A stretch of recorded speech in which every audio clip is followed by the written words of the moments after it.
ស្វាគមន៍មកកាន់វីដេអូអ្នកគាំទ្របិសាចក្រហម Manchester United ទាំងអស់គ្នាបាទថ្ងៃនេះខ្ញុំមានប្រធានបទមួយបាទតើនរណាជាខ្សែបំរើសម្ងាត់បិសាចក្រហមតាក់ទងបានន័យថា Secret Midfielder មានសំណួរចោទជាច្រើនហើយថ្ងៃនេះក៏មានកិច្ចប្រជុំមួយដែររវាងបាទលោក Michael Carrick បាទជាមួយនឹងក្រុមបាទថ្នាក់ដឹកនាំរបស់បិសាចក្រហមខ្ញុំមានតម្រុយខ្លះៗដែរបាទអាចថាត្រូវឬក៏មិនត្រូវបាទចាំមើលទាំងអស់គ្នាទី1ខ្ញុំឃើញខ្សែបំរើដែលមានភាគរយខ្ពស់គេចុចឈ្មោះទៅ Ruben Neves ក្រោមហេតុផលដែលមានការបញ្ចេញពីលោក Jacob Ben បានបញ្ជាក់ថាខ្សែបំរើកណ្ដាលសម្ងាត់នេះគឺជាអ្នកធ្លាប់លេងនៅ English Premier League ហើយក៏ចាក់ចេញពី Premier League ដែរទៅលេងនៅពាន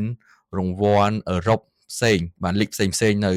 អឺរ៉ុបហ្នឹងណាប៉ុន្តែ Ruben Neves គឺប្រកបអាជីពនៅអារ៉ាប់នោះទេប៉ុន្តែក៏មានភាគរយខ្ពស់ដែរសម្រាប់ Ruben Neves បាទក្រោយ Ruben Neves នេះគឺមានកុងត្រាអាចនឹងផុតបាទដោយសារមិនទាន់បន្តគឺនឹងផុតនៅចុងឆ្នាំ2026នេះហើយបាទខែ6ខែ7ហ្នឹងគឺចប់ហើយបាទសម្រាប់អ្នកទី2ខ្ញុំឃើញថាកីឡាករខ្សែបម្រើកណ្ដាលអង់គ្លេស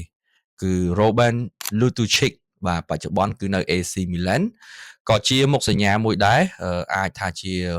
នាំចូលក្នុងខែមករាសម្រាប់បិសាចក្រហមបាទកុងត្រារបស់គាត់នឹងចប់នៅឆ្នាំ2028 2029នេះទេរៀងយូរដែរបាទហើយអ្នកទី3ខ្ញុំឃើញថាកីឡាករ Weston McKennie របស់Juventus ក៏មានការលើកឡើងផងដែរអញ្ចឹងសម្រាប់3រូបនេះក៏មិនច្បាស់ការថា 100% ដែរក៏ប៉ុន្តែគេអាចយកបានក្នុងលក្ខខណ្ឌខ្ចីជើងបញ្ជាក់ណាមិនមែនទិញដាច់ទេខ្ចីជើងតែប៉ុណ្ណោះបាទមាន option មួយទៀតដែលខ្ញុំអាចចុចមកដែរបាទក្រៅពី3អ្នកខាងលើដែលខ្ញុំរៀបរាប់ក្នុងនោះគឺកីឡាករ James Garner ដែលជាអតីតបាទយុវជនរបស់ Man U ប្រកបអាជីពបច្ចុប្បន្ននៅ Everton